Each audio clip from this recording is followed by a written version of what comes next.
losing for him was already bad, and losing against me was really the worst thing he could have. For him, be second, he was the first of the losers. He just hated that. It was nothing for him but winning. He just wanted to psych his opposition, that they all think that Senna was in front of them. He had to be quickest all the time. Ayrton would enter a corner faster than he'd ever been before and trust that something inside Ayrton Senna would help get him and the car around the corner. And that's an act of trust or faith or whatever you want to call it. He prepared his chance, but when it was there, he took it. And when you want to correct it, no way. That was a crash, you know. So in the end of the day, when you saw the yellow helmet, you know you're in troubles. I always thought that he was just too intense about winning, and he actually believed that he had a God-given right to win.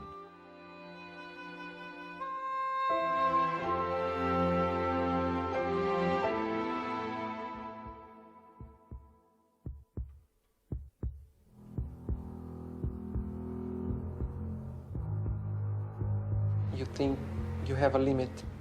As soon as you touch this limit, something happens and you suddenly can go a little bit further.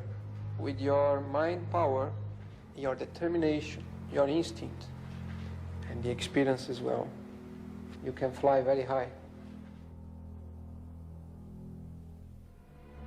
Ayrton Senna's talent, commitment, and determination carried him beyond normal boundaries.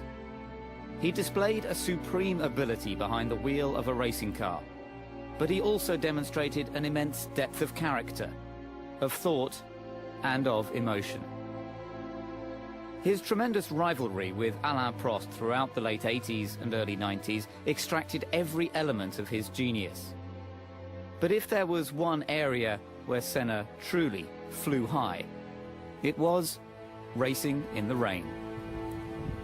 His precision in the wet, he was just unbelievable. He just filled the car so much more. In the wet, you have to be very precise. You cannot make any judder with the steering. Or you got to be much more gently with it. And Ayrton filled the car much more than any other driver.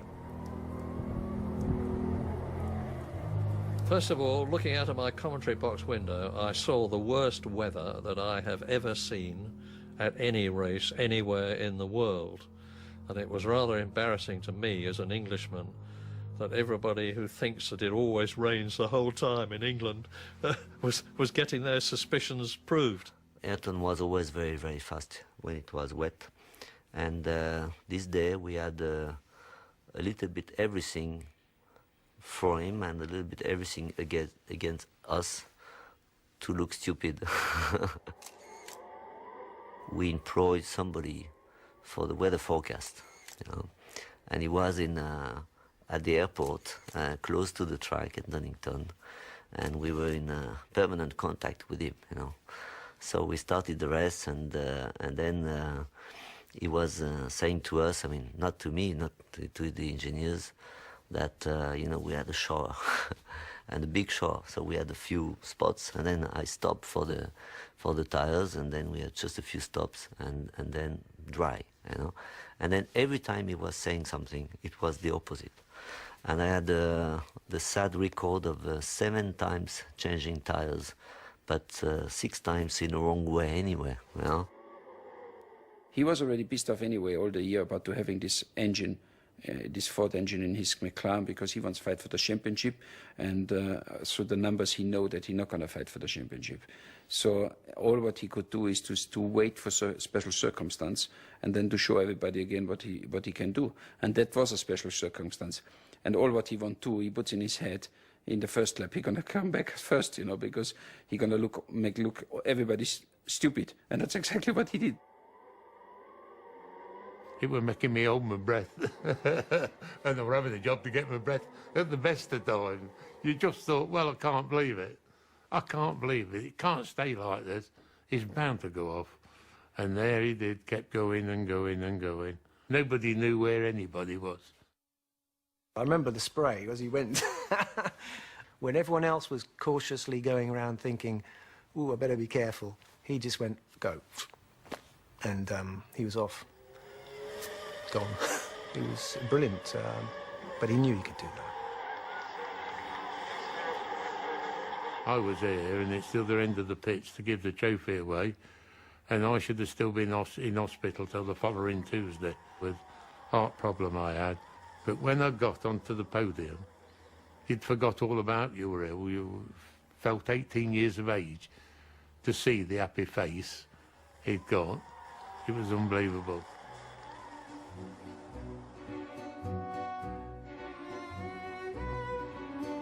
His roots were firmly grounded in the sprawling steel-making city of São Paulo, the industrial heartland of Brazil. Here, amid the energy and bustle of South American commerce, Ayrton developed his talents on the kart track at Interlagos and began a collection of trophies that would become greatly cherished by his close-knit family. O Ayrton sempre foi uma pessoa extremamente determinada. Ele sabia exatamente o que ele queria e ele ia atrás daquilo até conseguir. Ele era extremamente persistente. Quando ele era pequeno, a gente chamava ele de teimoso, porque ele ia assim até o fim, aonde ele queria chegar. De criança eu lembro muito a época que ele corria, que ele treinava de kart, da época que ele inclusive foi viajar para fora, e nas vezes que ele fez para fora para correr em campeonatos de kart, eram viagens rápidas, mas que sempre tinha uma expectativa muito grande de que resultado que ele ia obter, e sempre ele teve, cada ano ele tinha resultados muito positivos. Então as minhas recordações são muito ligadas a isso, porque a vida dele era muito, muito ligada ao automobilismo. Desde que eu nasci, desde que eu me lembro, ele já andava de kart quando eu nasci. Before long, kart racers in Brazil and all around the world became all too aware of the driver in the yellow helmet. O Ayrton, eu conheci ele quando era um garoto de kart, ele era piloto de kart. Mas na época eu já pintava para o Emerson Fittipaldi, que era bicampeão mundial de Fórmula 1, para o Nelson Piquet, que já estava na Fórmula 1, então ele queria criar a sua identidade também. Então eu resolvi, pensando em colocar uma cor quente no capacete, como a Ferrari, que é vermelha, pintei ele de amarelo, certo? Com duas faixas saindo em verde e azul, saindo como se fossem os olhos dele, porque dá movimento e dá agressividade também. Então assim foi feito e foi composto as cores do país, em verde, amarelo, azul e branco. Quando Ayrton retornou, ele quis adotar essa pintura, que ficou para sempre a pintura dele. Foi isso aí. I know him since long time ago, because we did 2 World Karting Championship together in Le Mans and Estoril, 78 and 79. So this goes back to the very, very old days. And he was very, very committed. He had this, this star, these eyes. He was exceptionally committed, I think, more than anybody else. A gente sempre foi uma família super unida, e quando Ayrton foi morar na Inglaterra, todos nós sentimos muito, e ele também, né, a falta, a distância. Então a gente muitas vezes ia para lá, ou quando ele podia vir, para poder ter essa proximidade maior. Ele escrevia muito. Cada corrida que ele fazia, ele escrevia detalhando cada curva, cada coisa que ele tinha feito. A gente tem essas cartas até hoje, e mesmo à distância, o contato sempre foi muito, muito próximo. Como o Ayrton, quando foi para lá, ele não sabia inglês, Em frente da televisão, horas e horas tentando entender o que estava se passando, procurando aprender a língua e se concentrando. Ele também não sabia cozinhar, nunca soube e na verdade ele passou alguns anos comendo ovo frito, ovo cozido, ovo mexido, todos os tipos de ovos possíveis e imagináveis, porque era o que ele conseguia fazer. Quando o Ayrton me procurou, em 1984, em janeiro, ele tinha muita preocupação com o preparo físico, com a sua saúde, porque ele era muito magro, uma pessoa realmente fraca, e era até chamado o franzino Ayrton Senna pela mídia. Nós iniciamos um trabalho, percebemos a vontade férrea que ele tinha de buscar ser mais forte, mais resistente. Era uma pessoa que tinha uma força interior muito grande, porque ele não media esforços. Se alguém perguntar qual a diferença do Ayrton, é esse fazer. Porque saber de cabeça é não saber nada. E eu falava muito para ele isso. Ayrton, o sábio não é o que sabe, o sábio é o que faz aquilo que sabe.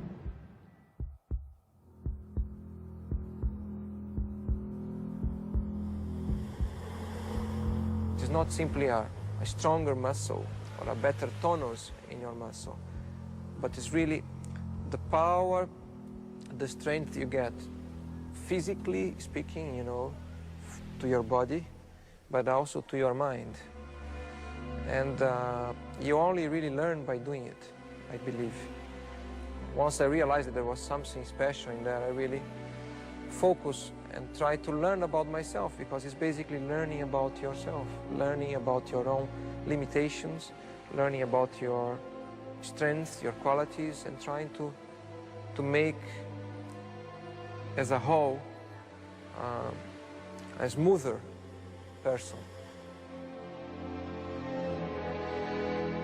I don't remember exactly, but certainly in 1983, I was very much aware of him in Formula 3 in England, and he was very persistent, about winning. He was very good at that already that early in his career, but very persistent about trying to persuade Patrick and myself to let him test of his first drive in a Grand Prix car, in a Formula 1 car. That first drive came at Donington Park in England, at the wheel of the Williams FW08C, the model of car that had taken Keke Rosberg to victory in Monaco earlier the same year. Ayrton turned up, made himself comfortable in the cockpit, remembered all the instructions about what everything was for in the cockpit.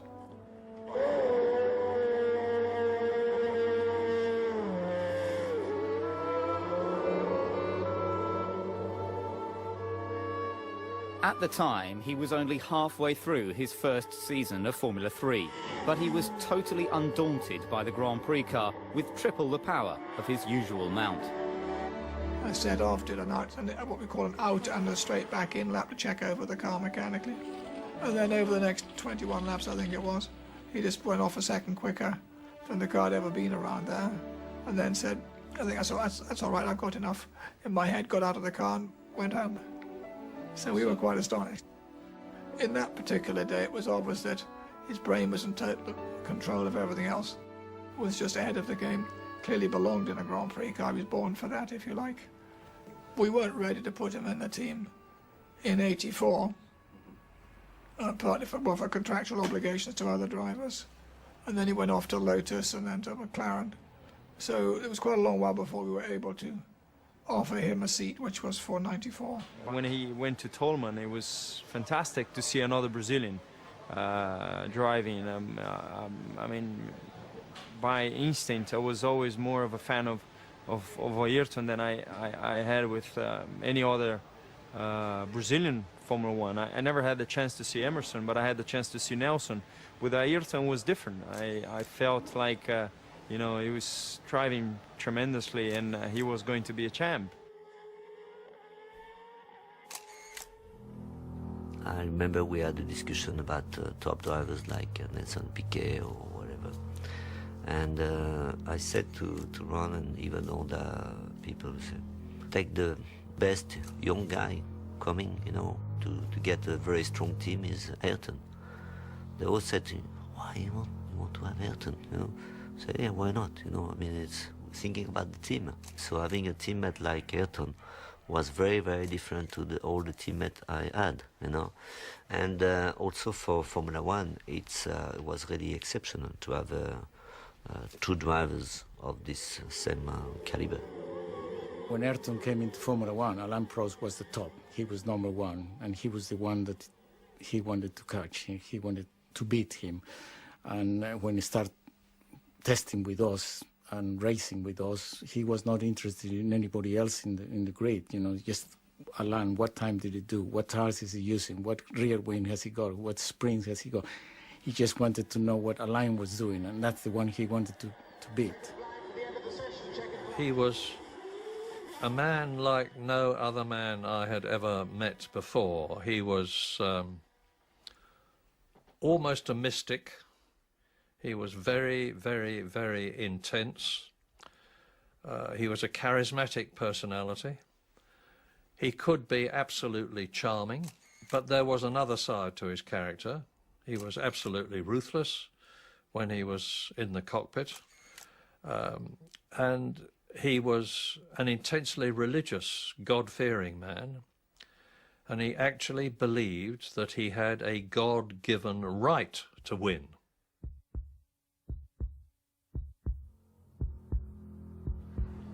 The main thing is to be yourself and not allow people to disturb you, to be different because they want you to be different. You gotta be yourself. Many times it's through a mistake due to your own personality or your own character or interference that you get on the way that you learn. And the main thing is to make sure you learn through your mistakes and get better. I believe in the ability of focusing strongly in something, then you're able to extract even more out of it. His whole life was concentration for the race or for the championship. He had no family, no children, nothing, you know, so it looks like he was living only for that. Ma durante le corse la cosa più difficile è quella di tenere la concentrazione, essere sempre concentrati, di non avere problemi che possono distogliere l'attenzione ai problemi reali della corsa, essere preparato tecnicamente e sapere cosa fare nel momento migliore e non fare errori né dal punto di vista tecnico né dal punto di vista umano. In the time of the very sophisticated racing cars we had with skirts and electronic suspension, and all that, where you have to put the car up on the straights and then lower down before the corner. You have to do so many things on the car. Ovviamente qualsiasi pilota che partecipa ad una manifestazione sportiva automobilistica, a prescindere che sia Formula 1 o altre categorie, è esposta a dei rischi. Questi rischi sono considerati, nessuno corre senza utilizzare la testa, perché un pilota senza la testa non ha futuro. Un pilota senza la testa ha una carriera molto breve, perché farà molti incidenti e si farà sicuramente male. Quindi questa è una categoria dove serve essere veloci, performanti, costanti e intelligenti.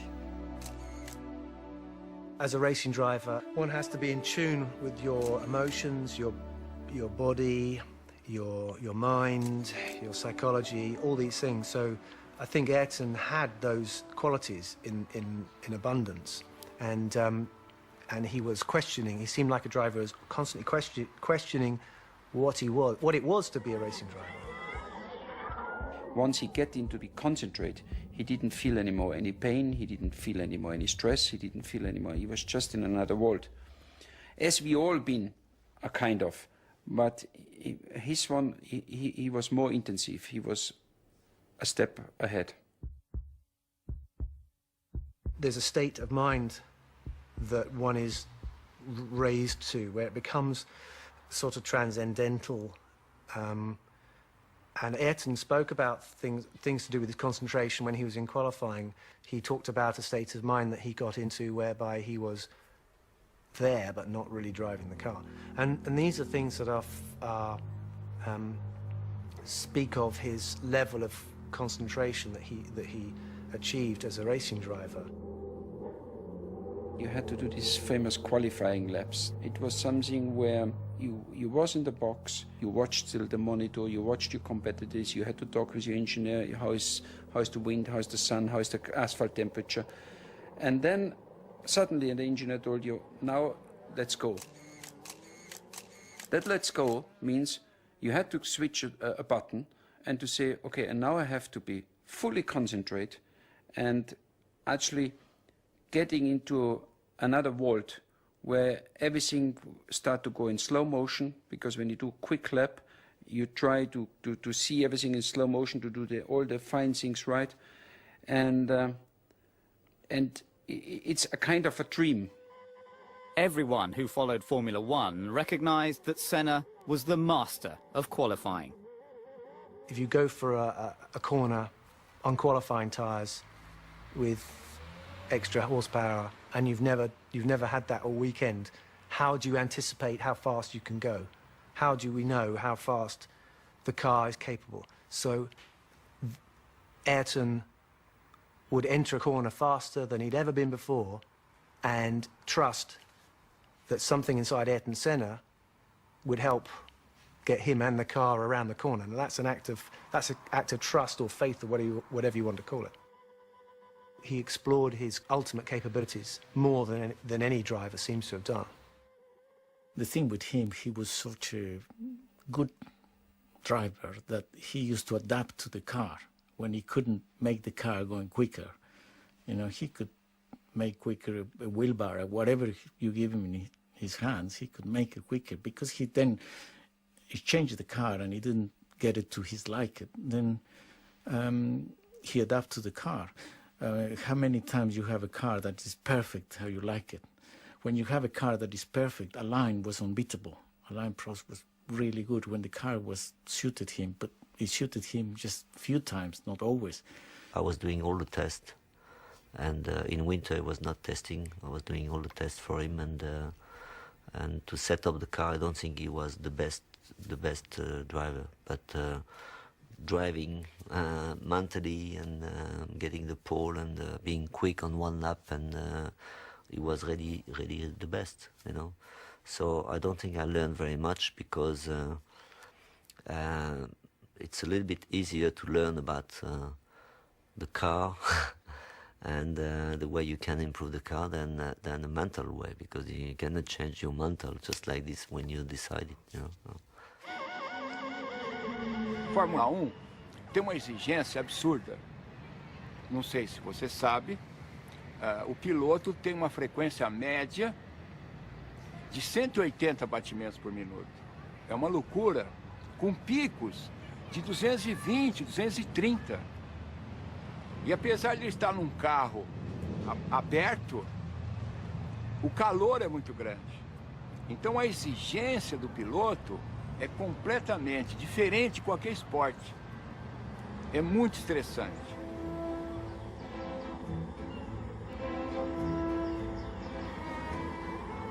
Havia sofrimento, claro. Trabalhávamos a 1h da tarde, que é horário de verão, para pegar o maior calor. Porque para o Ayrton interessava, lá na Fórmula 1, quando a competição era extremamente desgastante. Quanto pior, melhor. Por quê? Porque ele estava muito mais preparado do que as outras pessoas, do que os outros pilotos, que na época não se dedicavam ao trabalho com o corpo, com a mente, com as emoções, com o espírito. Por isso, ele se tornou imbatível. Eu lembro quando começamos com a meditação, ele tinha uma dificuldade muito grande de não pensar. Tinha assim achava terrivelmente difícil fazer isso. No entanto, ele se envolveu tanto com esse processo de meditação que ele conseguiu momentos de uma profundidade mental tão eloquente que atingia níveis inigualáveis de profundidade, que ajudava muito nas tomadas de tempo, ajudava muito nos seus recordes, nas suas vitórias, porque a concentração dele era máxima devido a esse trabalho de meditação, de respiração, de relaxamento. Monaco was a special place for Senna. He shot to fame by nearly winning the race in his debut season and would go on to take victory in the Principality a record 6 times. On his first outing in a McLaren, however, Prost thought he had him on the ropes. In Monaco, where he was not very good into the weekend, was the first Thursday was ahead of him, and Saturday almost the whole day was ahead of him, until the last qualifying lap, where just like this, and he went quick, and he get the pole for just a little bit, but I could not imagine that he could come back just like this, because he was not going that well. And he said in a press conference that he went outside the car and he looked at the car, how the car was behaving on the track, and then realizing what he was doing wrong and or what was wrong, came back in the car and drove at the perfection, in a perfect lap. For me, it was very difficult to hear that, In fact, it looks like everybody needed a guy like that, He was different. I was too boring, and he was different. Once you're in it, and you've got to go all the way to the end, because you commit yourself to such a level where there is no compromise. You give everything you have, everything, absolutely everything. And sometimes you find even more, because it requires more if you want still to be ahead, if you want to win. The uncanny will to win that he had, I've never seen it in any other sportsman. I certainly haven't been connected to anybody that had that fear, determination to succeed and to win. It was just like Alan Prost said, for Ayrton, he is willing to risk that little bit more than any one of us will do. And maybe, for him, be second, he was the first of the losers. He just hated that. It was nothing for him but winning. Losing for him was already bad, and losing against me was really the worst thing he could have. And that's why his whole motivation was to beat me. And I can remember we went to the Bercy karting event, and he was there watching on the big screen Alan Prost driving in the kart, and he never took his eyes off that, and he watched Alan Prost driving a go-kart. He knew that to be world champion, he had to beat a line, because he was #1 at the time. I remember one race, and I think it was the Belgium Grand Prix. Ayrton always used to try so hard in qualifying that after qualifying, before he took his overalls, he sit in the corner of the track and he just gets all his adrenaline back. Alain and I were looking at the times, and Alain said, I just can't believe how he could be so quick. Where is he beating me? Anywhere else, but here, I always quick here, how he can be. And then as I look at Ayrton was sitting up and he looked at me and he winked an eye. And I thought that he just felt so satisfied I have beat Alain, and he had recognized that I'm quicker than him. And it was so, for him, that was kind of a stage in his career. And he thought, well, I can now begin to think of being world champion. When Ayrton came along in his footsteps, his approach was in many ways similar. It was cerebral. That means he used his head at all times. But he did so with more dash and determination than you ever saw in Alain. Alain had plenty of determination. He never exposed it. Ayrton, it was all about drive and courage and let's go for it. We'll just leave the rest to me when he was in the car. Formula One drive, all sportsmen are gigantically competitive. They're there to win. And you've got two very different people in Alain Prost, the professor, who was quiet, very quiet. He always spoke very quietly indeed. Very, very smooth, very experienced, up against Senna from South America with a very different temperament.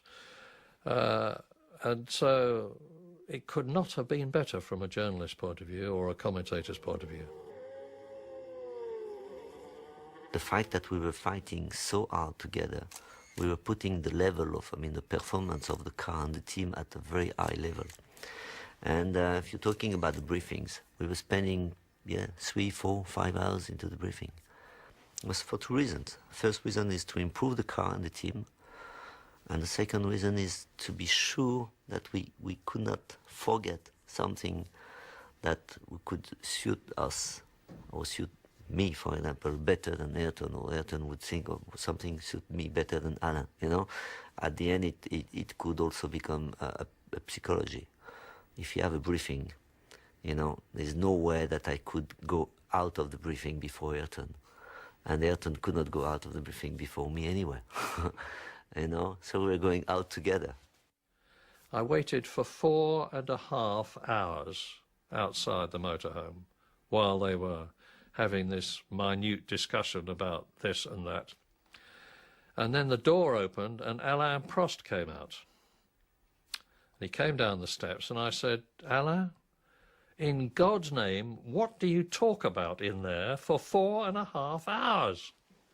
And he said, oh, Murray, he said, this and that, but I do not like to be the first to leave.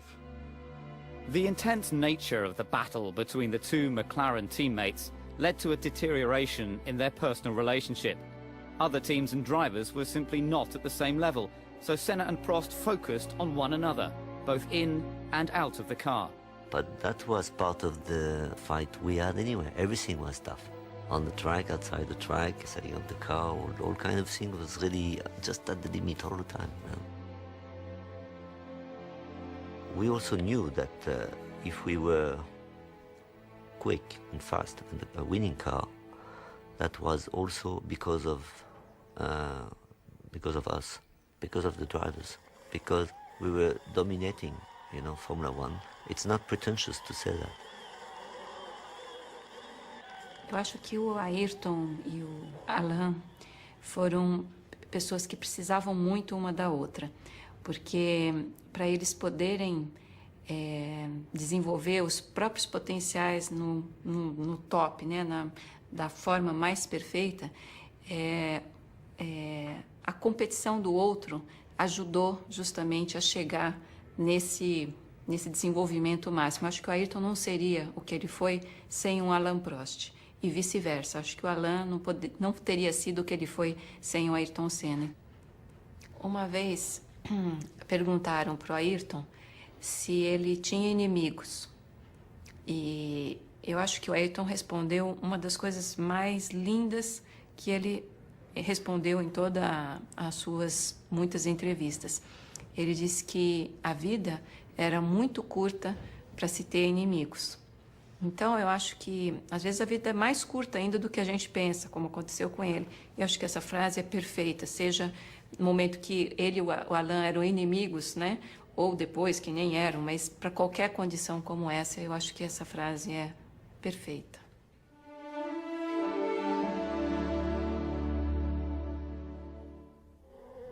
When you are under a lot of pressure, in a critical moment, in a championship or in a particular race, it's the one that can put together the combination between aggressivity and calculating things that will get the best result. And you need more than anything a very clear mind to understand exactly when is the moment to be aggressive, when is the moment to be calculated. To win a championship, you need the combination of those elements in the right doses at given moments. The lifestyle enjoyed by Ayrton was that of the rich and famous. Beautiful houses, lots of toys, and opportunities to relax.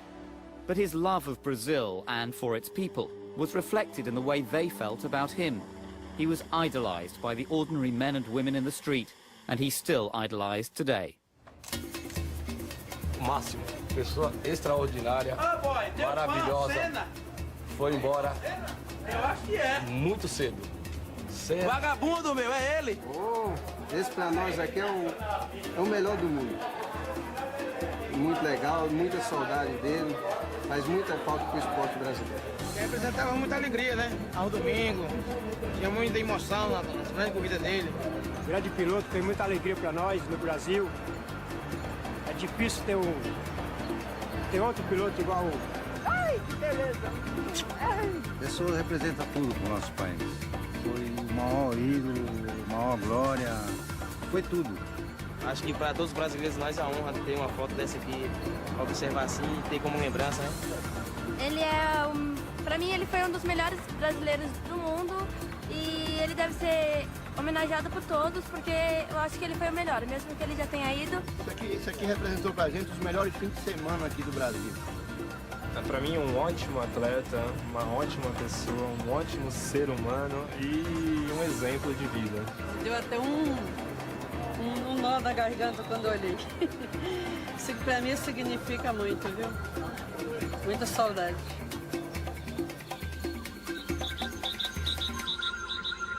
Despite the access that Ayrton had to his own slice of paradise, he was always aware that there were many Brazilians who battled not for world championships, but simply to put food on the table and keep a roof overhead. And it mattered to him more than many people knew. Ich glaube, das war das zweite Jahr, war ich in Brasilien mit ihm dann gefahren und wir sind fast durch diese Favelas, man sieht Favelas, da sieht man diese Armut, oder, auf der anderen Seite und du arbeitest mit jemandem, der mit seinem eigenen Flugzeug und der alles hat und so weiter. Sag ich, wie ist das? Hast du kein Problem? Wie geht es dir, wenn du dieses siehst, oder? Da habe ich gemerkt, jetzt sind wir auf einem anderen Punkt dieser Unterhaltung, oder? Und er hat gesagt, Josef, mich stört das total, diese Korruption, diese Schwierigkeiten, diese Leute. Ich habe wirklich eine Wut oder eine Trauer, wenn ich sehe, wie diese Leute leiden, oder? Aber ich bin noch nicht stark genug, ich bin noch nicht mächtig genug, dass ich was ändern kann, oder? Und da hat sich gezeigt, in welche Richtung dieser Mann eigentlich gehen will, oder? Dieses Rennfahren, dieses schnell zu fahren, dieses an das Limit zu gehen, ist einfach nur eine Brücke oder ein Wagen, ein Fahrzeug gewesen, in diese Richtung, wo er hinkommen wollte, ist. Das ist auch ein Prozess von ihm selber gewesen, wahrscheinlich, oder? I think the best remembrance that I had was when I stayed with him that weekend in his house, in his farm, and we had a storm, and the lights and the telephone went out of order. And I needed to phone my wife, who was in Scotland. So we went out, and we found a telephone box.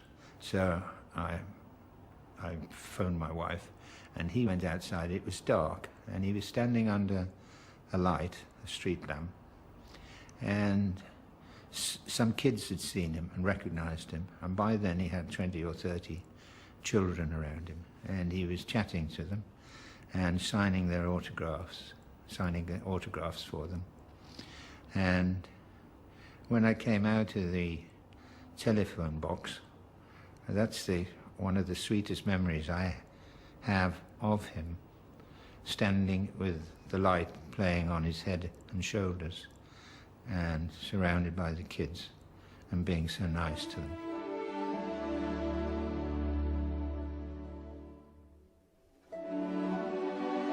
Dois meses antes do acidente, o Ayrton me procurou e disse que ele gostaria de fazer alguma coisa para ajudar crianças e jovens e me pediu para pensar a respeito e a gente voltaria a conversar.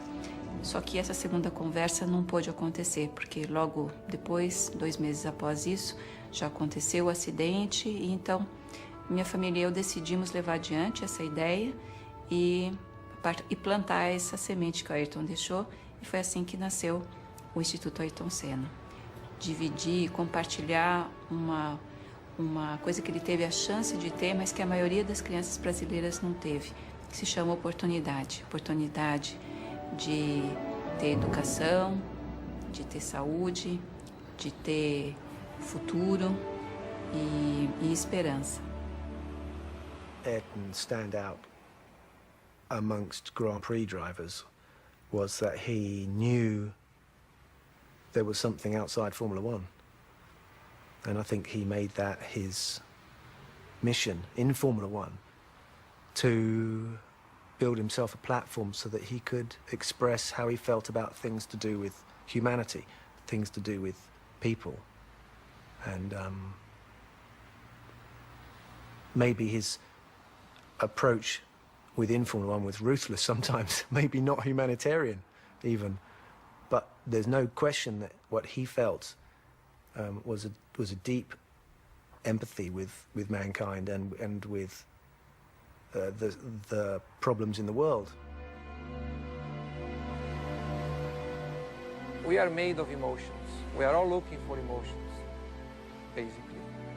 It's only a question of finding the way to experience them. There are many different ways of experiencing emotions.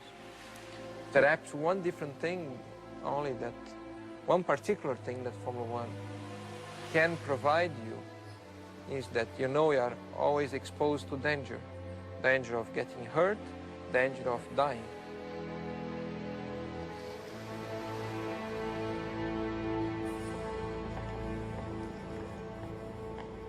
Travel was a major factor in Senna's life.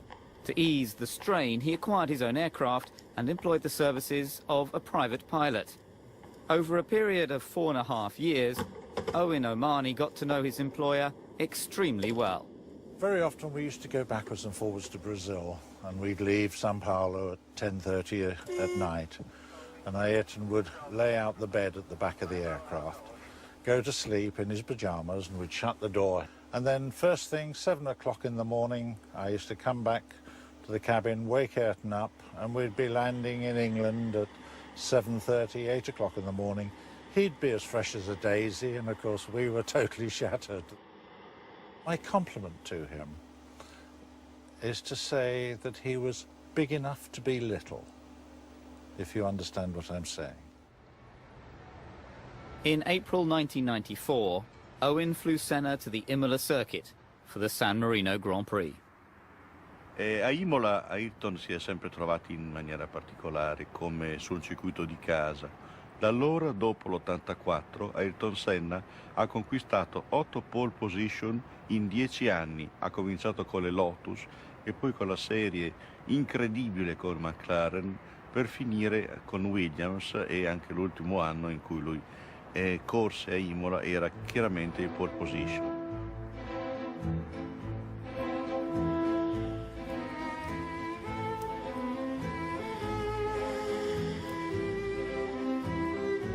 Lui era solito scendere non a Imola città, ma soggiornava a Castel San Pietro, dove c'era un albergo che gli piaceva particolarmente, aveva la pista per l'atterraggio dell'elicottero, era particolarmente chiaro. Era l'Hotel Castello dove lui e la sua squadra risiedevano. Era una persona comunque molto semplice, dolce e soprattutto riservato. Infatti chiedeva spesso di mangiare qui da noi nel ristorante, però voleva magari l'ultimo tavolo, quello più nascosto, più diciamo lontano dalle persone. The whole weekend was terrible. I mean, when first of all, the accident of Ruben Barrichello. Then the day after, Roland Ratzenberg, and Ayrton only met him the day before because it was his first Grand Prix, and he was very upset about it. The team manager for Ratzenberger arrived, so I had to tell the team manager what had happened, and Senna was standing alongside me when I did that, and the team manager went away, and then Ayrton got very upset and cried a bit, and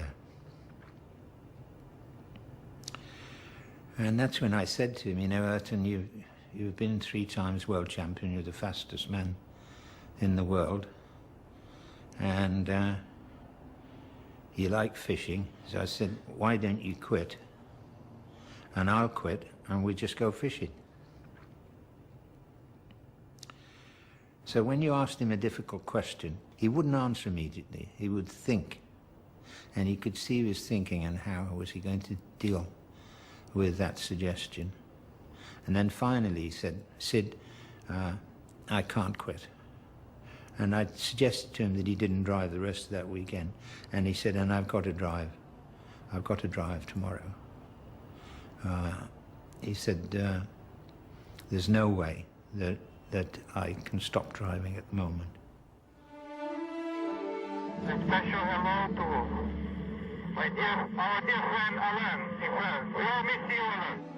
In the morning, when we had this TV coverage, so I was doing my job, and then we look at the commentary of Ayrton, and the first thing he says is not, okay, I take this corner in first gear, second gear. He said, this first hello to Alain, Alain, I miss you. And I was really, on live, and they put that in the morning, they put that before the rest. I mean, again, people, so at the end it was like a sort of, all the friendship we had was a little bit hidden, with all the fight we had was really, just, we in the last 2 weeks, we had a sort of, so, that's good, but in a strange way also.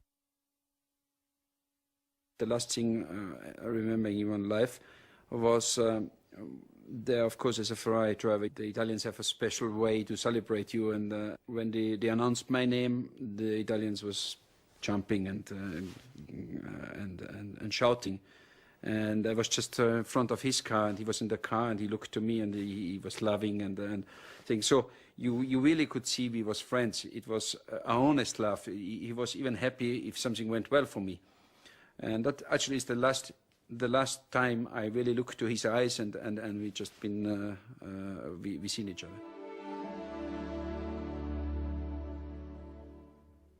There have been many heavy accidents before. I had a very heavy accident in '89. I nearly died there. And Ayrton, one day after, Ayrton found me in the hospital, how I am, and I said to him, I'm okay, but I think this corner, it's very dangerous, and I think one day somebody gonna die there. It's too dangerous, and should be doing something. But okay, we was talking a bit, and then we went to testing to Ímola a couple of months later, and Ayrton and myself say this corner should be changed, and we walked to this corner, and we looked how it could be changed, and we looked over the wall, and Ayrton says to me, but look, Gerd, cannot change this, a rebar behind, so there's no way to move the wall. And we look both and say, yeah, unfortunately there's a river behind, we cannot move the wall, so that's how it is, and we walked back again. And it was exactly the point where he died.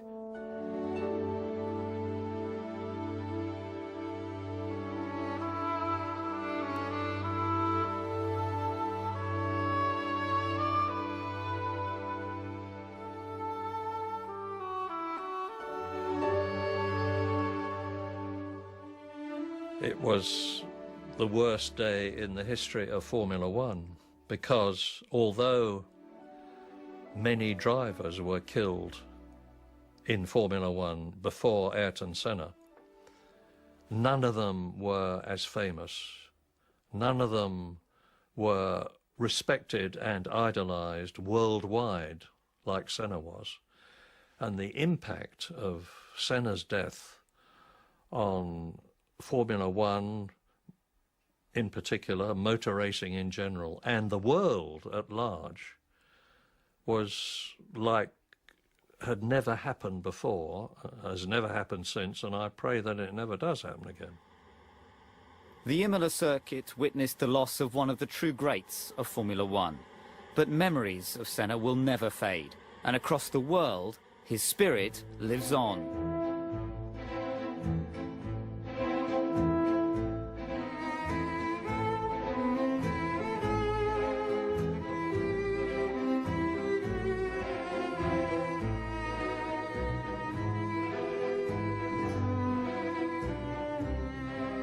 A ideia que eu tenho é que ele está muito próximo. Eu não sei como explicar.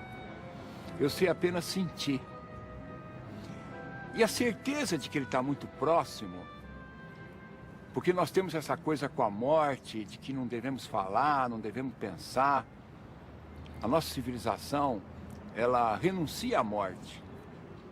Então, esses 10 anos parece que fica mais profundo, mais intenso, porque vão surgindo coisas no nosso inconsciente, esquecidas da sua meiguice, da sua forma de ser tão simples, que era a coisa que mais me marcou, era o jeito dele, humilde, simples.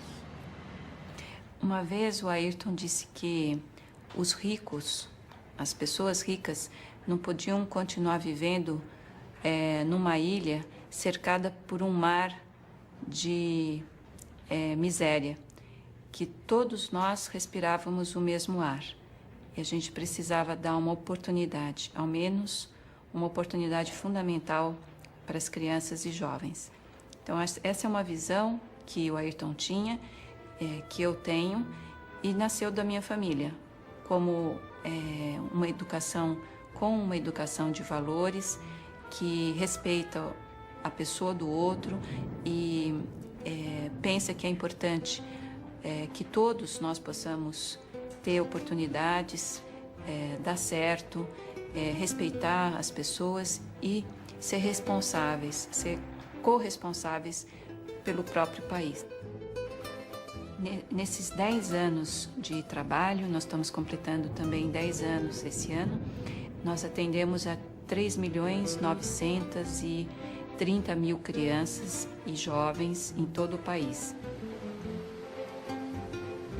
If I did the things I did, it's because I had, first of all, a good opportunity in life to grow properly, to live well, live healthy, learn a lot, and I was led at the key moments to the right direction, I believe.